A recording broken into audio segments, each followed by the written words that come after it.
Hey, Ina Maniacs! Welcome back to the channel where nerds rule and stories reign. I'm Ina, your guide through the wild worlds of sci-fi and fantasy.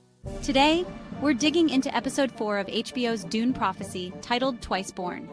Think Game of Thrones. Political drama meets the mind-bending visions of Blade Runner. But the real question is, did this episode live up to the Dune name, or are we just wandering in the desert? Let's break it down. First off, let's start with the good. Desmond Hart. Oh my gosh, this man is stealing the show. Travis Fimmel is absolutely crushing it in this role. Every time he's on screen, he brings this terrifying magnetic energy. That scene where he burns the contraband dealers alive? Chilling. He's definitely the highlight of the episode. But the rest of the cast? They're kind of struggling to keep up, especially compared to episode 1.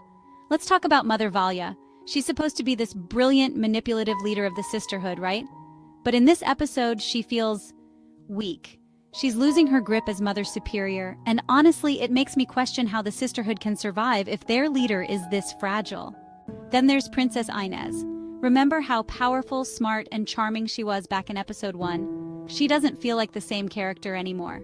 Her accusations at the Landsraad Council felt rushed and lacked the commanding presence she had earlier in the season.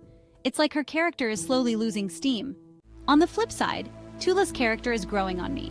I love how she's still in this development phase, and her automatic drawing experiment was a really creepy and interesting moment. She's showing potential, and I'm curious to see where her art goes. But overall, this episode felt like it's setting up pieces for the future without delivering much in the present. If the show keeps going this way, I can't help but feel like it might turn into the next House of the Dragon. A lot of tension, but not enough payoff. What do you guys think? Let me know in the comments below. Alright, now that I've shared my thoughts, let's break down episode 4, Twiceborn. There's still a lot to talk about, so let's dive in. The episode starts with a spine-chilling shared vision. The entire Sisterhood has the same nightmare. They're on Arrakis, standing in the sand before the gaping maw of a sandworm. But the most terrifying part? Those glowing blue eyes. Are they eyes, machines, or something divine? Mother Tula tries to make sense of the vision with an automatic drawing experiment, but it goes horribly wrong. She loses control of the trance, putting the acolytes at serious risk. It's a powerful moment for Tula's character, and it shows how much she's still learning and how dangerous her talents can be. Meanwhile, Sister Emeline revives the controversial teachings of Mother Dorothea. She confronts Mother Valya in what seems to be a nightmare, accusing her of forcing Dorothea to commit suicide. But then, Valya slits Emeline's throat, or does she? The line between vision and reality blurs when Valya suddenly finds herself back with Sister Lila.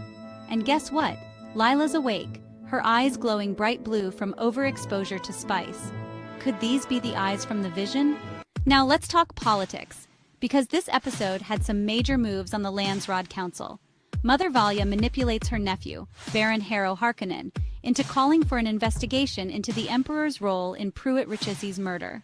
But things don't go as planned. First, Princess Ynez bursts into the council and accuses her parents and Desmond Hart of the murder, completely stealing Harrow's moment. Then Desmond takes over the scene with a terrifying display of power. He brings out the machine dealers and destroys the drone bomb himself, burning the dealers alive in the process. It's a brutal reminder of just how dangerous Desmond is, and how far he's willing to go to secure House Carino's power. Desmond's actions are all part of his long game. He's building anti-machine sentiment to take down the Sisterhood, using their own forbidden technology as a weapon against them.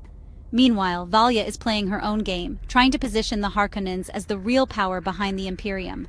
But with her growing weakness, I'm not sure how long she can keep up. The episode ends on a haunting note.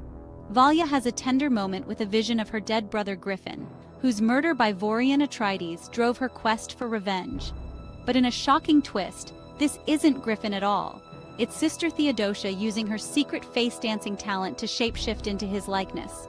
It's a chilling reminder that in the Dune universe, nothing is ever as it seems. So there you have it, Ina Maniacs, episode 4 of Dune Prophecy. It had its moments, but overall, it didn't quite hit the high bar we expect from the Dune universe. Desmond Hart continues to shine as the most compelling character, but Valya, Ynez, and even the Sisterhood as a whole are starting to feel a little weaker. I'm really hoping the next episode picks up the pace and brings back the epic, larger-than-life storytelling we love about Dune. But now I want to hear your thoughts. Are you still enjoying the show? Do you think Valya can recover her power as Mother Superior? And what do you think those glowing blue eyes mean? Drop your theories in the comments. And of course, don't forget to like, subscribe, and hit that notification bell so you never miss a breakdown from Ynez Media.